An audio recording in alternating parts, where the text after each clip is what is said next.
la cordial bienvenida a todos los participantes que se están integrando y que ya están integrados hace unos minutos a este diálogo integral de Spider-Man, la responsabilidad de un gran poder, liderado por Norman Vera, quien es psicólogo y coordinador de formación integral de la sede Tres Pascualas, y Camilo Matías, quien es filósofo y docente del Instituto de Filosofía de nuestra Casa de Estudios en la sede Concepción.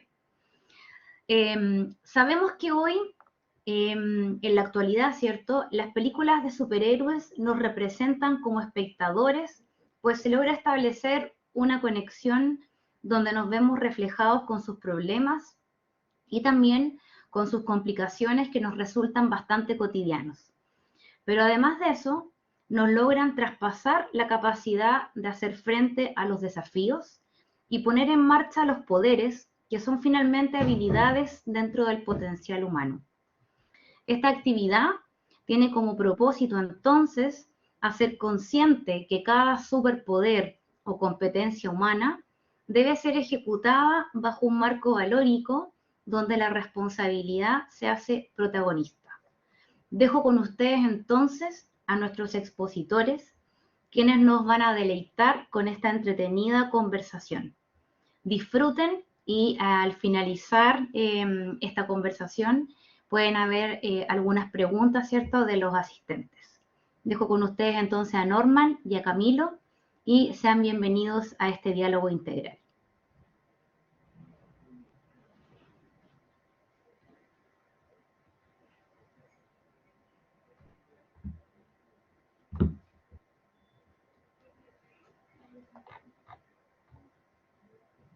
Algo pasó.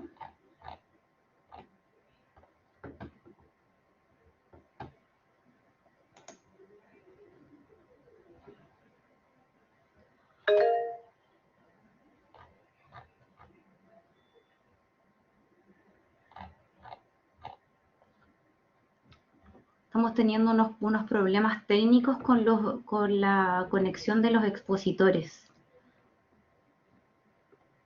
Esperemos unos minutitos para... ¿Sí? ¿Se escucha? Javier, ¿no me escuchas? Sí, ahora sí. Ya, perfecto. Ya, perfecto. Todo nuevo entonces. Ahora súper bien. No sé si alcanzaron a escuchar las palabras de bienvenida. Sí, Javi, escuchamos. Ya, comenzamos entonces. De nuevo, repetimos. Gracias, Javi. Buenas tardes a todos. Bienvenidos a este diálogo integral sobre Spider-Man, el amigable vecino que nos acompaña desde 1962. Doy la bienvenida a mi compañero de diálogo, el profesor Camilo Matías. Muchas gracias por la invitación a conversar un tema tan friki. No, pero que por algo nos interesan estas cosas, algo de atractivo tienen. Algunas personas no atraen más que otros, obviamente. Categorías especiales de personas a las cuales pertenece uno. Y gracias por la invitación. Aquí yo creo que hay harto para anécdotas de qué hablar, cosas que uno con estos personajes experimentó cuando uno en la infancia. Y sí, también ciertas enseñanzas que uno puede sacar cuando a uno le gusta algo o uno admira algo, es porque algún tipo de identificación, ya sea positiva o negativa, tiene con los diversos personajes, ya sea personajes de películas, de anime, de videojuegos. ¿Qué decir de los videojuegos? Un videojuego Spider-Man muy bueno que también hay. Sí, yo jugué uno en los 90, muy bueno. Uno en los 90, pero ¿cuál de ese sí? De Super Nintendo. De computador. En un computador, jugué, venía en un disco. Oye, pero sí estoy totalmente de acuerdo con lo que dices tú, Camilo. Spider-Man es un superhéroe súper querido, porque también fue la creación de Stan Lee con Steve Ditko en agosto del 62, y que le costó un poco de pelea a Stan Lee. Stan Lee venía del éxito de haber creado a los Cuatro Fantásticos, le había ido bien con esa creación, pero él tenía que pasar solo por la autorización de un editor para poder publicar Spider-Man. Y el editor le decía que no, porque y el fundamento de ese editor es porque es un personaje común, no es un héroe. Y era justo el fundamento que tenía Stan Lee para crear y para que saliera Spider-Man, porque era un adolescente normal, con todo lo que implica ser adolescente en esa época, que por supuesto es más complejo, y que tenía fortalezas, tenía debilidades, cometía errores, pero que tenía ya desde ese momento de creación este leitmotiv, ¿no? Esta expresión principal, que es lo que nos convoca, que es lo que nos llevó a crear esta charla, a pensarla con mucho cariño para todos, que es un gran poder conlleva una gran responsabilidad.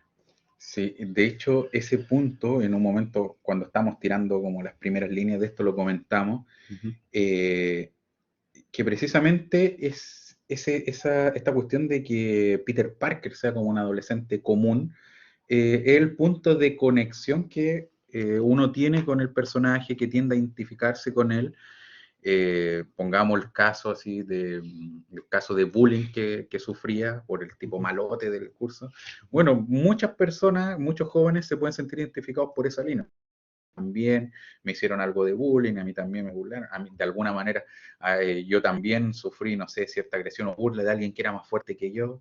Peter Parker en comparación física no es un tipo, nunca fue un personaje musculoso, pero sin embargo tenía más fuerza que, pero el punto de la responsabilidad es importante por, sobre todo, el rango de edad. Así, yo también estuve haciendo una investigación ardua hace 5 minutos, no mentira. Hace 15 en realidad. Y que viene el detalle que nunca dicen cuando Stan Lee con Steve Ditko crean el personaje. En el primer cómic no se dice la edad exacta, pero dado la experiencia que muestran, que está yendo a la escuela secundaria, etcétera, sí o sí el rango de edad es alrededor de los 14 y 15 años. Sí, exacto. 14 y 15 años que ya tú como psicólogo, esto debe estar más que una edad donde viene la búsqueda de identidad. Nosotros lo podemos ver acá en nuestra realidad concreta, que es una edad donde uno ya entra a la enseñanza media, ya empieza a tener contacto, otro tipo de contacto con otras personas de la misma edad, con relaciones afectivas que ya empiezan a funcionar de un modo distinto. ¿Qué decir después ya cuando se empieza a acercar cuarto medio, que viene la decisión de, oye, tengo que al parecer me están diciendo que, y es el me están diciendo, yo creo que va a ser importante, que tengo que ver qué voy a hacer y qué voy a elegir hacer para el resto de mi vida? Que en el caso concreto acá es, mire, voy a entrar a la universidad, voy a estudiar una carrera que en principio va a ser algo a lo que me voy a dedicar hasta el último día que pueda de mi vida. Entonces, ese rango de edad es una edad más o menos álgida, creo yo, que todos con mayores o menores problemas experimentamos, y que yo creo que con Spider-Man han ilustrado muy bien ahora con Tom Holland. Yo creo que en la última película lo ilustraron muy bien con este Spider-Man, pero que era un tópico también común en el Spider-Man de Andrew Garfield, que también fue un tópico común en el gran Spider-Man, diría yo, de Tobey Maguire. Claro que Tobey Sí, Maguire es tu favorito. Pero porque él es el Spider-Man, o sea, para uno que era fanático de Spider-Man, el ver ese primer Spider-Man con todos esos efectos especiales fue así como, ojalá ir al cine de nuevo, pero como uno no tenía plata, fue una pura vez nomás a ver la película, y uno se queda como con eso guardado. Un momento ahí. Hay un tema con el volumen, ¿eh? No, creo que volvimos, creo que hubo un pequeño fallo, pero seguimos, las conexiones, el internet como siempre a veces no acompaña, pero entonces eso, como que uno ve que esta cuestión de la responsabilidad, el del hacer de que un joven, un niño prácticamente, se tenga que hacer responsable, es un tópico común de Spider-Man, tanto en los cómics, iba a decir el manga, pero ahí me estoy desviando por otro lado, esa otra charla que se viene. Pero es un tópico común en las películas. En las películas cada uno tiene un modo de abordar ese punto de ser responsable, que tiene que ver con la madurez. Sí, nosotros conversamos también ese punto de Spider-Man, que es el primer, en esa época es el primer superhéroe adolescente, es el primer superhéroe que tiene que aprender a controlar su arrogancia en un momento. El tío Ben le dice, oye, un gran poder conlleva una gran responsabilidad, sin saber que era Spider-Man. Se lo dice al adolescente Peter Parker, no se lo dice a Spider-Man. Pero resuena por todo lo que pasa después. Lo primero que hace Spider-Man cuando tiene el poder no es pensar en ser héroe, sino que piensa egoístamente. Y por ejemplo, en la película de Tobey Maguire va a la lucha a tratar de ganar dinero. a tratar de ganar dinero para tal vez quizás que gusto como adolescente darse. Era comprarse el auto, precisamente comprarse el auto para impresionar a Mary Jane. ¿Listo? Mary Jane ahí tan transversal también. No, y eso también tiene que ver con el asunto de la imagen y la apariencia. O sea, uno puede decir hoy en día, mire, primera cosa que podemos sacar el limpio acá que nos puede enseñar Spider-Man con eso y que después, por la muerte del tío Ben se dio cuenta, es que, mire, o sea, quiero gustarle a esta otra persona mediante algo que no soy, pero ocupando un poder que sí me pertenece. Y era como, mire, quiero tener un gran auto a Spider-Man, a Peter Parker en realidad tener un auto, ¿no? Le da lo mismo. Pero acá era como, mire, Flash tiene un gran auto y Mary Jane se emocionó y fue corriendo. Chuta, yo quiero que Mary Jane también corra hacia mí, así que, ¿qué hago? En vez de mejorarme a mí mismo, ¿qué hago? Me compro un auto. ¿Y cómo me compro un auto? Consiguiendo plata. ¿Cómo consigo plata? Mira, yendo a pelear y todo eso. Entonces, y eso también lo podemos conectar con lo otro que hemos comentado varias veces, el locus de control. Tratar de repente de controlar la situación, tal vez pensando en el auto, algo externo, no él para tener la atención de Mary Jane. Y que después evoluciona, ya que estamos hablando de Tobey Maguire, en la última película, cuando le dice a Mary Jane, punch me and I bleed, pégame y voy a sangrar, o sea, soy humano, sacaba esta ilusión de invulnerabilidad de la primera de Spider-Man, de un adolescente que piensa que nada le va a pasar, que sabe que, no sé, las drogas, un montón de otros riesgos o conductas irresponsables, pero que él piensa en una ilusión infantilmente que no le va a pasar nada, pero termina siendo un Spider-Man que sabe que se tiene que hacer cargo de sus decisiones. Y que es lo mismo que pasa también con este último Spider-Man, con Tom Holland, con este nuevo Peter Parker mucho más joven, y que en este No Way Home parte pidiéndole una solución, parte solicitando una solución mágica, literalmente una solución literalmente mágica, sin pensar, como esa escena es muy buena cuando Doctor Strange le dice, pero no pelaste, se podía pelar, pero ¿cómo no pelaste? Entonces, se salta esa instancia y termina esto llevándolo al de control interno, donde él toma una decisión muy difícil, pero de la cual se tiene que hacer cargo, y lo engrandece, lo enaltece como persona y como héroe. Sí, de hecho, eso que se ve en esta última película, podríamos decir que hay ciertos hitos que van mostrando el crecimiento de este personaje. Y crecimiento que uno puede ver en la gente que, por ejemplo, logra tener cierta responsabilidad sobre su propia vida, etc. Y esto yo lo veo, por ejemplo, ya que dijimos el rango de edad 14, 15 años, a los más o menos como 14, 15 años fue cuando Tony Stark, al Spider-Man de Tom Holland, lo recluta para ir a combatir contra el Capitán América. El encuentro de Queens con Brooklyn. Capitán Queens Brooklyn. Capitán América, y lo recluta, y podríamos decir, mire, las dos como ideologías políticas que estaban enfrentadas, que tiene su raíz gamberética entre Iron Man y Capitán América, era Capitán América casi como Capitán América, la libertad, ¿sí? Lo que pasaba cuando hubo este asunto de que querían ver la posibilidad de restringir el uso de armas en Estados Unidos, los estadounidenses más patriotas saltaron, y no era que pensaran que era malo tener armas, sino que pensaban que si le restringían tener armas era como un atentado contra la libertad. Exacto. En la tierra la libertad. Bueno, Capitán América, la libertad.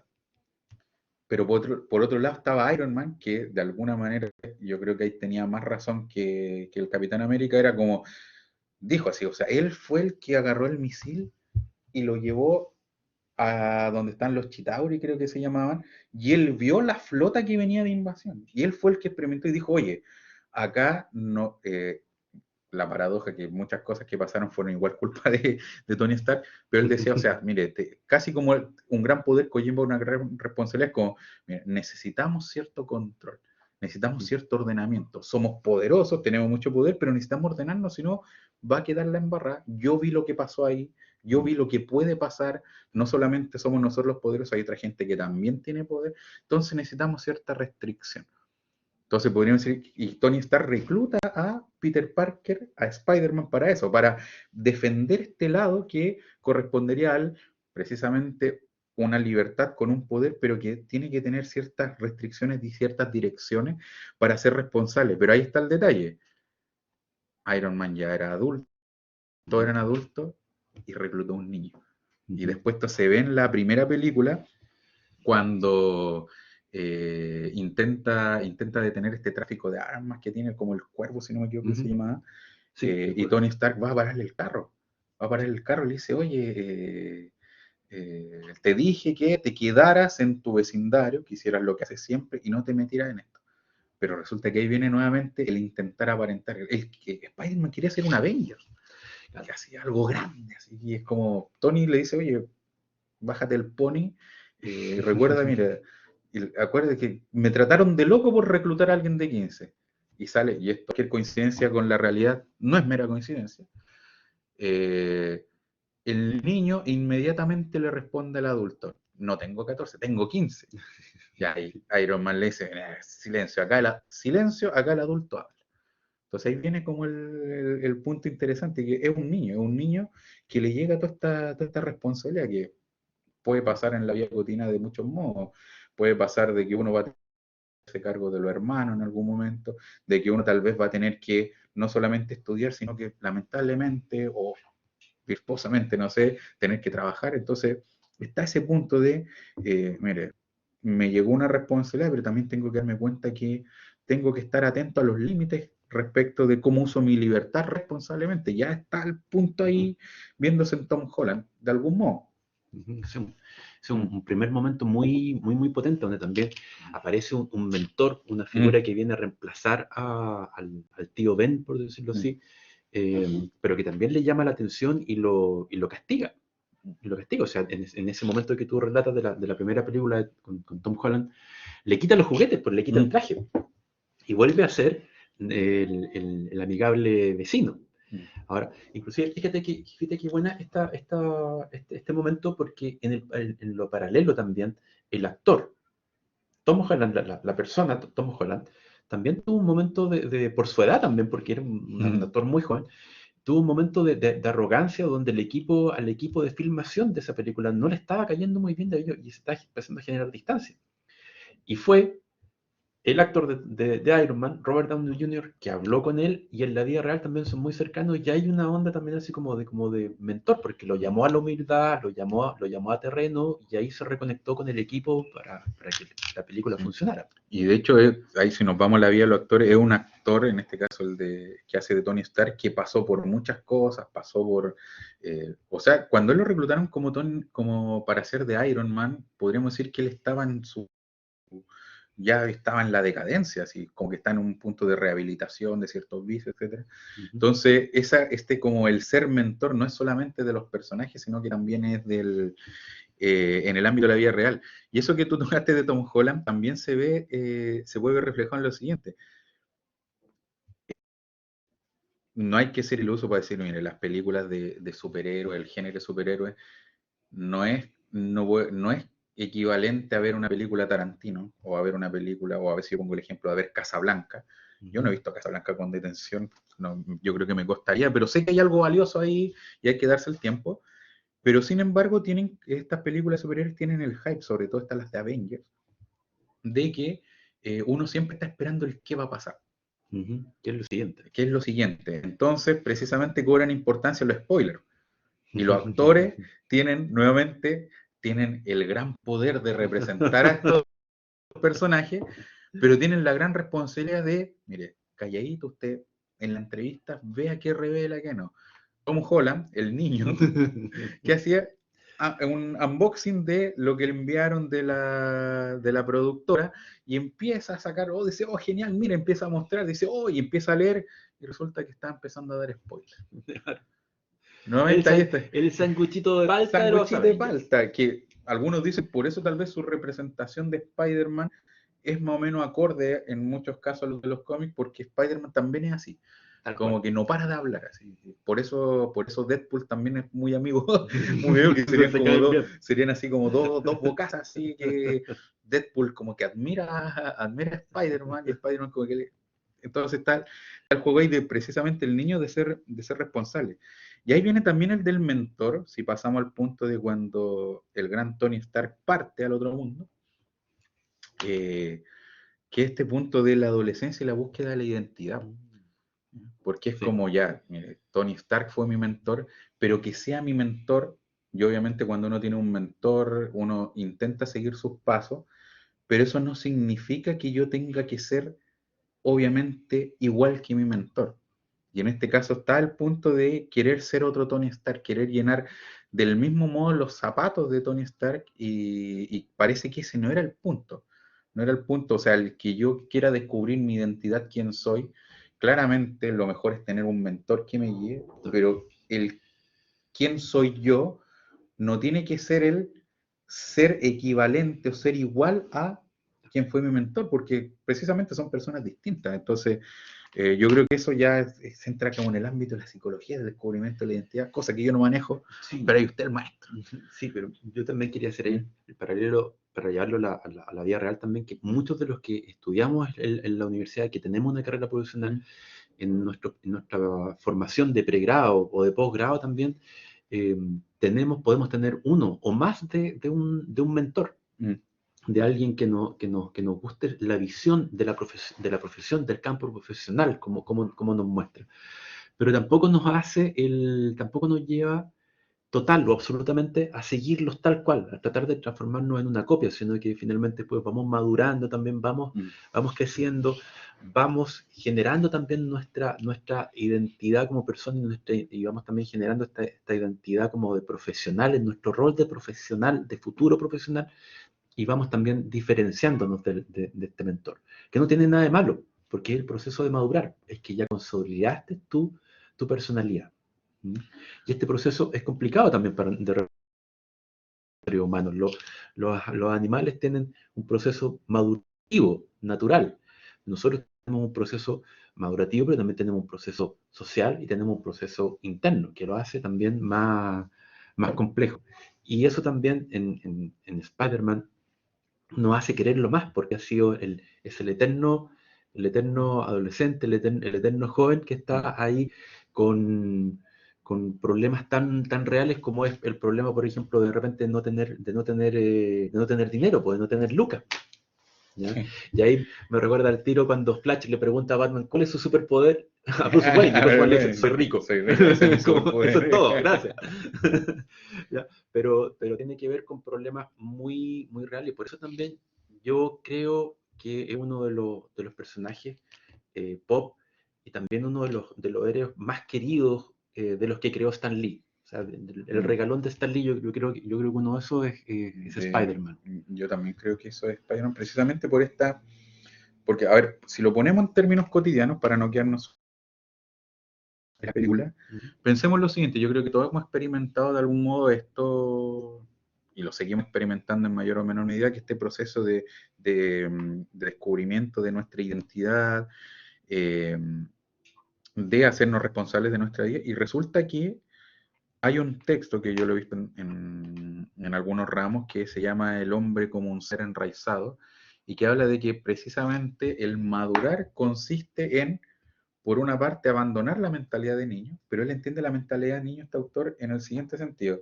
en que es darse cuenta de lo recibido, pero también darse cuenta que ahora es responsabilidad de uno fomentar y aumentar este tesoro recibido para aquellos que vienen detrás y para aquellos que ya no pueden valerse por sí mismos, que serían como los otros niños, etcétera, etcétera.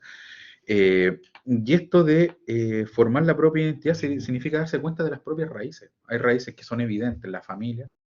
Hay otras raíces que son menos evidentes, que es como la cultura en general de que uno vive. O sea, ciertas prácticas que uno tiene, uno no se da cuenta que en realidad uno tiene esas prácticas porque vienen de alguna otra cultura. O sea, no sé, pensemos el caso de los funerales.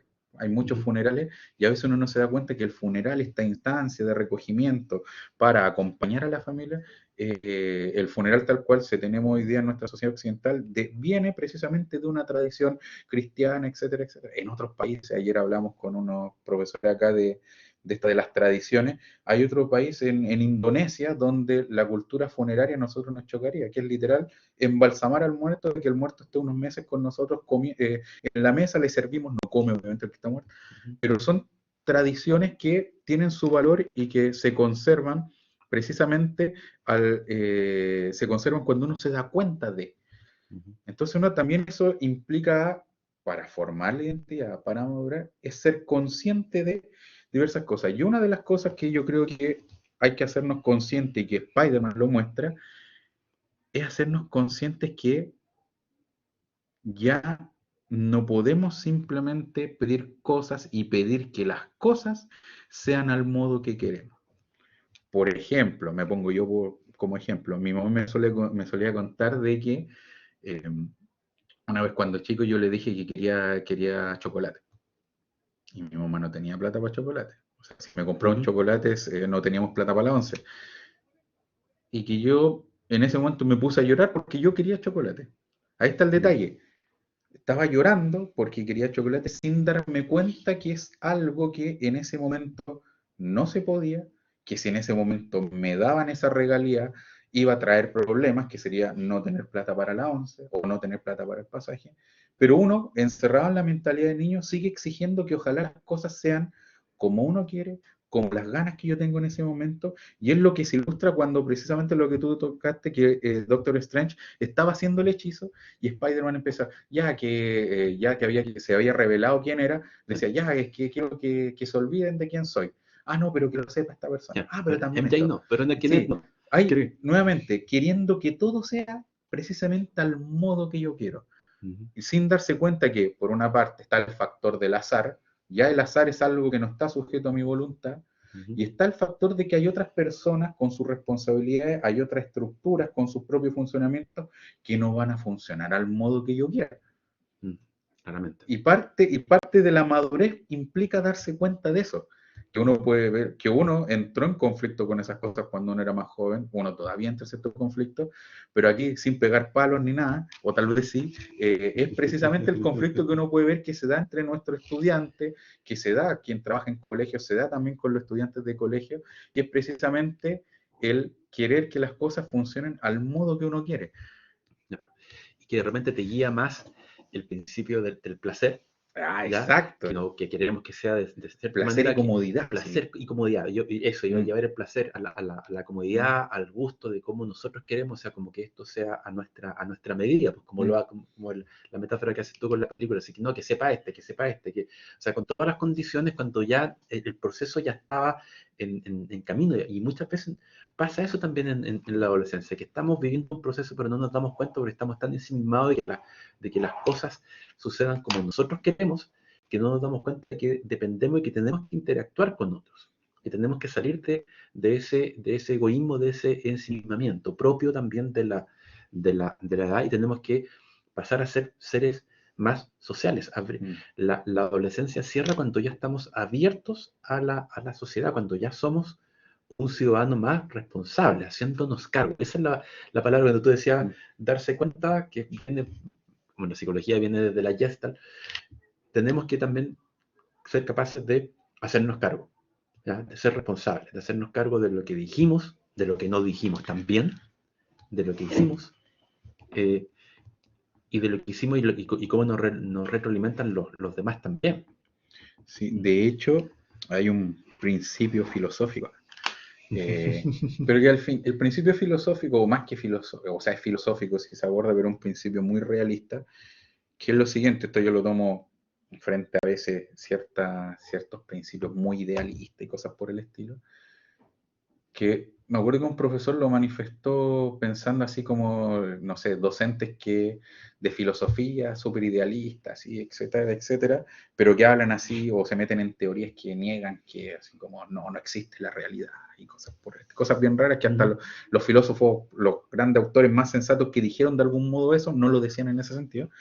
Y este profesor dijo, sí, pero la realidad se impone. ¿En qué sentido? Mire, pueden haber profesores que hablen mucho de que no existe la realidad, no existe la verdad, que somos el cerebro en la cubeta, etcétera, etcétera. Pero vean que si van a cobrar su sueldo y en su sueldo le pagan menos de lo que aparecía en el contrato, él va a alegar. Ya ahí no va a valer el punto de que, mire, si la realidad no existe. No se preocupe si la realidad no existe. Eso de lo que usted le depositaron no existe. No, parece que la realidad se impone. Y resulta que en el hacerse cargo, también ocurre eso. Si uno no se hace cargo, la realidad se impone. Si yo no me hago cargo de mis propias acciones, la realidad se impone. ¿De qué modo se impuso la realidad en el caso de Spider-Man, acá de Tom Holland? La muerte de la tía May. La muerte de la tía May. O sea, era el principio. Quiero que todo resulte como yo quiera. Ya, mira, Doctor Strange le dijo, mira, intentamos hacerlo, la embarraste el hechizo. ¿Qué ocurrió? Los multiversos llegaron y todos los villanos que conocen la identidad de Peter Parker están acá. Dado que intentamos hacer todo como tú querías, que iba a estar embarrado, pues tenemos que solucionarla. Y solucionarlo es devolverlo a su realidad donde estaban a punto de morir. Y nuevamente surge el Spider-Man infantil. Es que no pueden morir, hay que salvarlo. Ya, bien.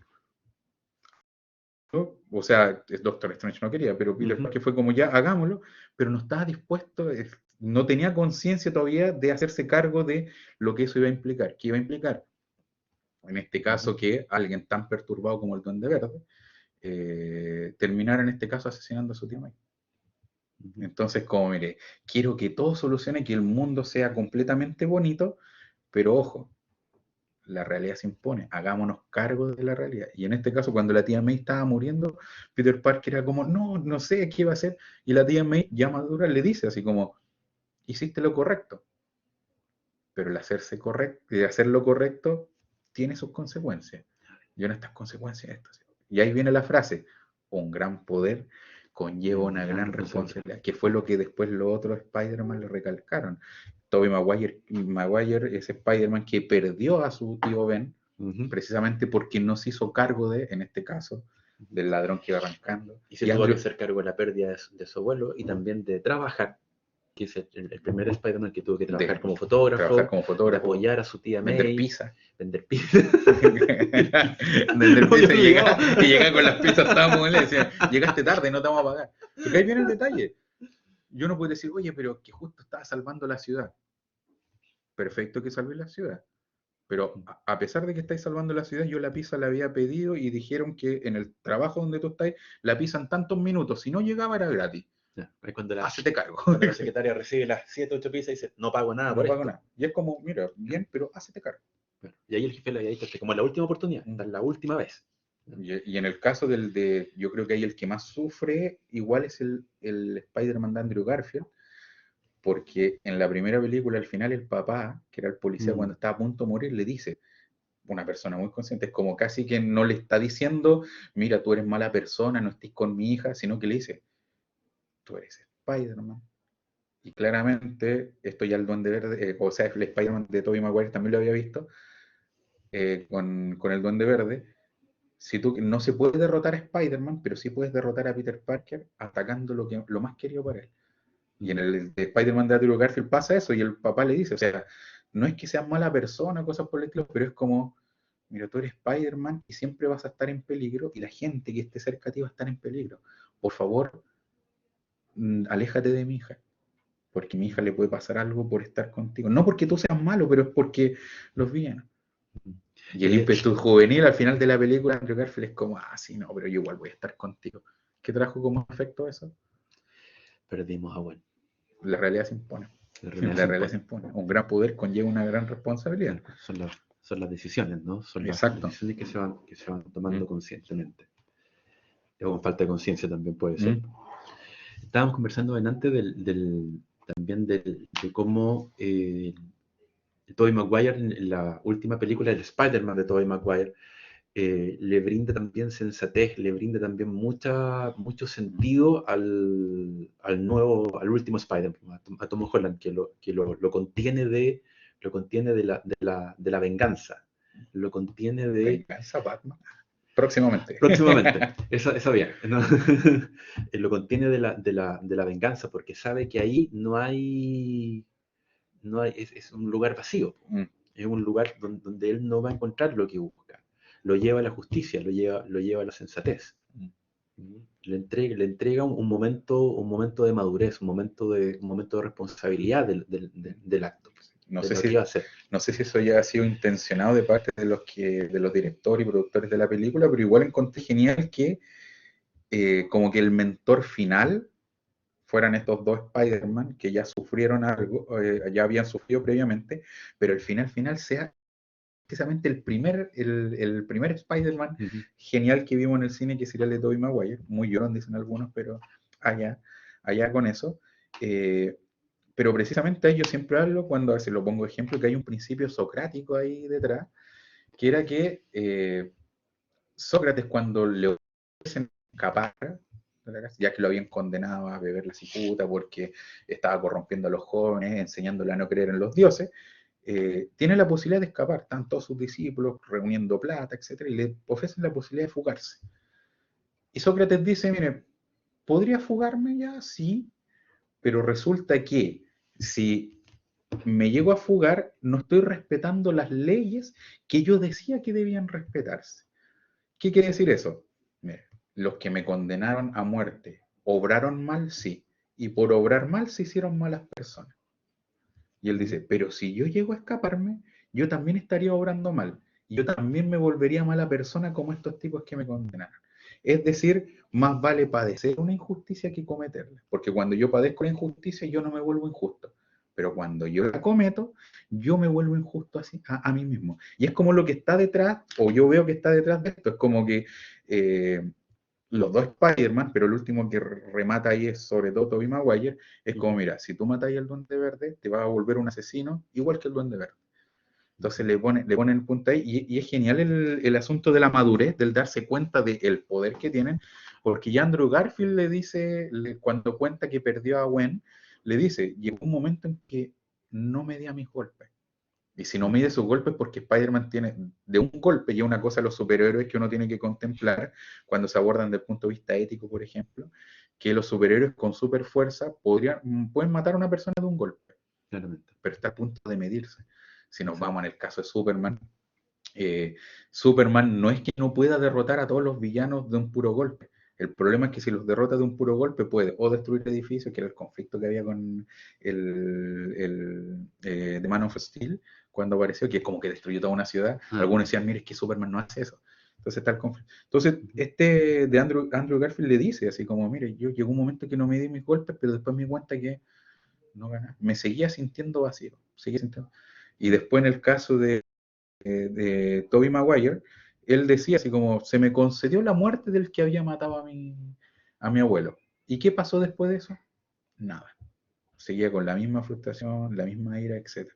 Y le estaban mostrando así como, mira, si tú matas al Duende Verde, vas a seguir igual de mal que antes o peor. Y es porque, nuevamente, la realidad se impone. Y la realidad sería que, en este caso, usted sería un asesino, igual que el Duende Verde es un asesino.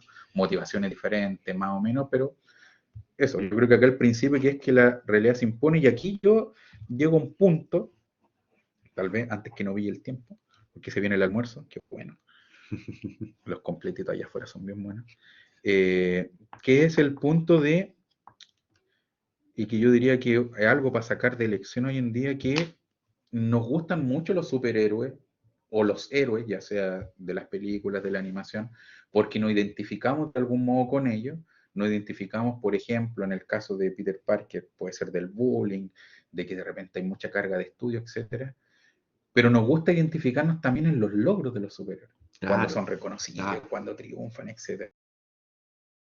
Pero es un síntoma de la sociedad y juventud actual, y también incluyamos nosotros, dijo el joven, incluyamos nosotros de mayor edad. Ya no te puedo decir yo, pero que estamos, parece, en la comodidad de querer disfrutar de los beneficios de ser héroe, pero nuevamente no hacernos cargo de los sacrificios que hay detrás.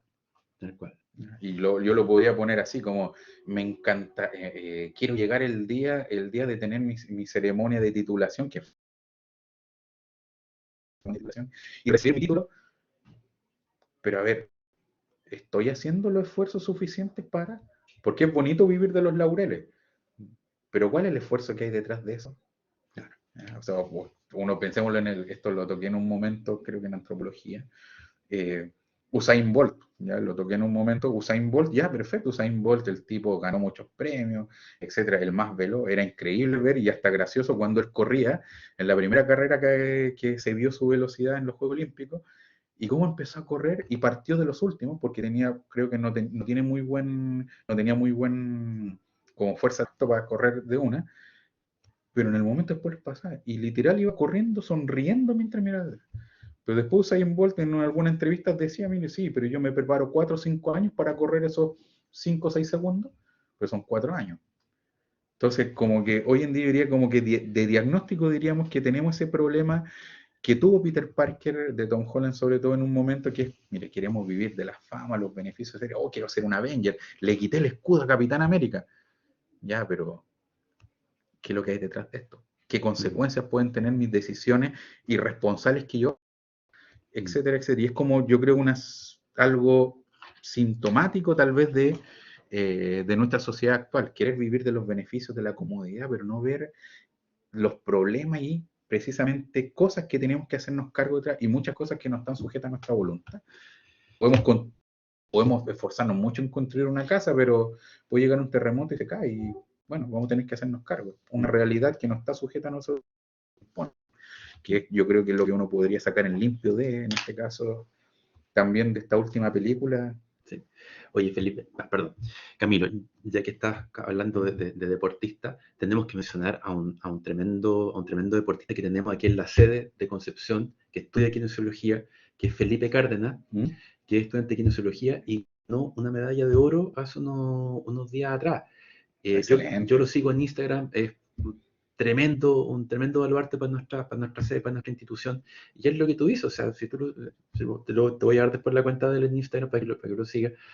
Él demuestra ahí el arduo trabajo día a día de entrenar, de estudiar, de esforzarse todos los días temprano, preocuparse de su nutrición para de repente llegar a una prueba competitiva que dura muy poco tiempo, pero él se prepara años. Y al mismo tiempo estudia kinesiología acá con nosotros, en esta institución.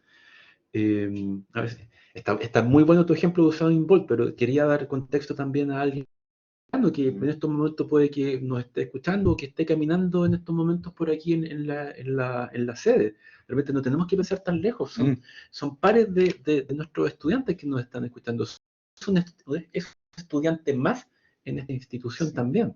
De hecho, ahí hay una cuestión del asunto del sufrimiento, de que hoy en día como que tendemos a rehuir el sufrimiento, todo sufrimiento, y eso tal vez, y aquí también está un tema psicopedagógico, que es el asunto de la gran baja tolerancia a la frustración que hay.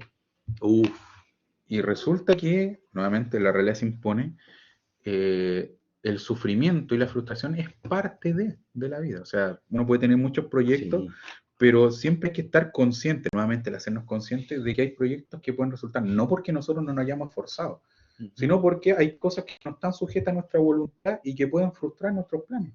Entonces, frente a eso hay que, frente en alto, y ver de qué manera abordarlo. O, yo creo que esto es lo más problemático, de repente podemos tener proyectos que se frustran, pero se frustran por nuestra propia culpa, por nuestra propia, tal vez, poca responsabilidad, y entonces ahí viene a cuestionar, si que hemos fallado, tal vez, no sé, uno como profesor, fallé en no explicar muy bien, fallé tal vez en el trato con los alumnos, fallé en esto, pero precisamente, ¿cómo se logra eso? Con la comunicación, el darse cuenta de ver las propias limitaciones.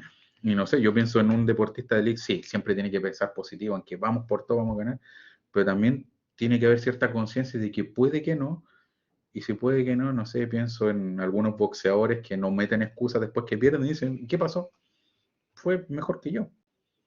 Entonces, ¿qué va a hacer para la próxima? Voy a tener que tal vez entrenar más, modificar cierto entrenamiento. Aprender. Eso. Aprender. Es el aprender de una frustración, y que nos tiene que, a todos nos ha llevado a aprender, a resignificar la situación también. Es muy importante el aprender a resignificar, o sea, ya fracasamos, pero esto también, ¿qué aprendimos de esto? Es lo que decía Tomás Alva Edison cuando le dijeron lo de la ampolleta. Oiga, pero a usted le costó un montón de esto, el inventar la ampolleta. Bueno, pero aprendí que todas estas 990 9 ocasiones anteriores donde fallé, no se hacía así. Y en esta última película también, este Spider-Man de Tom Holland nos muestra también de que él pierde a la tía May de una manera terrible, pero cierra. Ese cierre necesario que tú también lo decías en las tradiciones fúnebres. Son tradiciones para que a nosotros también nos permita cerrar, para dejar ir a ese ser querido, para dejarlo ir, no para olvidarlo, ¿ya? Es para cerrar y para que quede aquí, pero para que nosotros podamos seguir adelante. Y eso es lo que nos muestra también el presente, que se hace cargo y sigue adelante con su vida. Solo, pues el final de la película es tremendo. Es O sea, tremendo, ya. solo termina en un dormitorio frío, en un Nueva York helado, con nieve, donde el arrendatario le dice, oye, la cuenta se paga en tal momento. Todos pensamos que iba a ser el ruso, pero no corresponde porque ese es del universo Tobey Maguire. Y termina poniendo, y como es adolescente todavía, pone su figura Lego de Star Wars. También va a venir Star Wars por ahí. Pero con sus libros para estudiar, para seguir adelante con su meta. O sea, hay frustraciones, pero que no podemos permitir de que nos paren, de que nos detengan. O sea, y la parte así como también afectiva del asunto fue cuando fue a ver a MJ y le quería leer el discurso porque dijo que le iba a buscar y le iba a contar todo lo sucedido para que después se volvieran a acordar de él y cosas por el estilo. Pero yo creo que ahí el punto de madurez también se ve en eso, que llega y ve cómo está MJ ahí atendiendo en esa cafetería, llega su amigo y va a hablarle y después como que se aguanta, mire, no tiene por qué ser como yo quiero. Así. Y como veía que estaban bien. Sí. Los seres que quería, su amigo, su pareja, estaban bien y es como, parece que parte de la responsabilidad es precisamente buscar el bien de ellos, incluso cuando esto signifique cierto sufrimiento, porque es parte de la vida. O sea, yo a veces pongo ejemplo también de que, mire, no sé, yo me acuerdo cuando uno tiene que cuidar al hermano chico, entonces, si usted ama a su hermano, lo va a cuidar, pero eso no significa que usted va a estar sonriente todo el momento de cuidar. El chico puede dejarla embarrada y está ahí. Como que y también puede pasar lo mismo, o sea, que uno estudie lo que a uno le gusta, no significa que a uno le va a gustar absolutamente todo lo que tenga que estudiar de eso.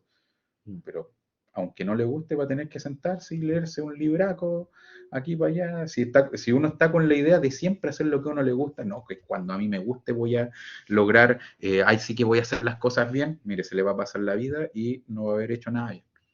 Exacto. Esperando orar simplemente por el deseo y el gusto. Entonces, yo creo que Spider-Man nos da esa lección, sobre todo el de Tom Holland, los demás también, pero Tom Holland como que reúne todo de esa lección de que, mire, querer que las cosas sean siempre al gusto de uno no va a traer muy buenas consecuencias porque nuevamente la realidad se va a imponer en este caso.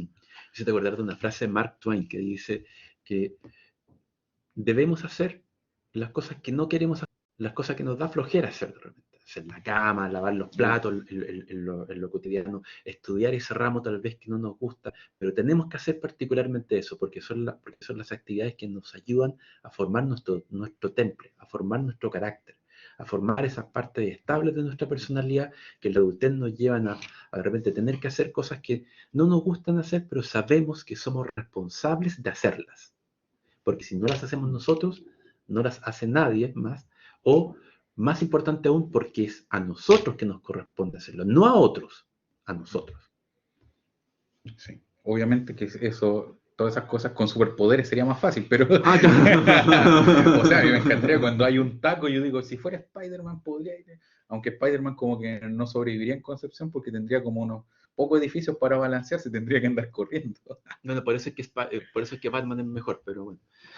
Tenía que decirlo, lo siento, yo soy fanático de Batman, pero de todas maneras he disfrutado mucho de la saga de Spider-Man, particularmente de la última que nos enseña mucho, que nos lleva a poder llevar elementos pop a la filosofía, a la psicología, y porque también como padre que soy, estos Funko también son el aporte de mi hijo, que los vino a dejar ayer para que tuviéramos también ahí un bonito escenario para ustedes, sí, con mucho cariño. A futuro seguimos con esto, podríamos tener juguetitos de sorteo para los asistentes. No es malo, ¿ah? No es malo. De los asistentes podemos ahí conversar después de eso. Un sorteo. Se viene sorteo. Tal cual. Bueno, vamos cerrando entonces. Sí. Estimadas, estimados estudiantes, queridos todos, le agradecemos mucho la participación. Esperamos ahí que después nos puedan contar los estudiantes de acá, cuando nos vean también, cuéntenos qué les pareció. Ha sido un gusto compartir con ustedes este diálogo integral. Nos quedamos acá trabajando en algunas próximas ideas también. Vamos a tener que ver películas, series, un trabajo muy arduo. Sí, es desgastador. Tal vez en el futuro se puedan venir sacrificio. comentarios, videojuegos, anime, obviamente. Ahí nos falta buscar también. Porque hay anime, sí, pero videojuegos no te pases. No, pero anime. No, videojuegos también. Ocupa tu canal de YouTube. Todavía no tengo.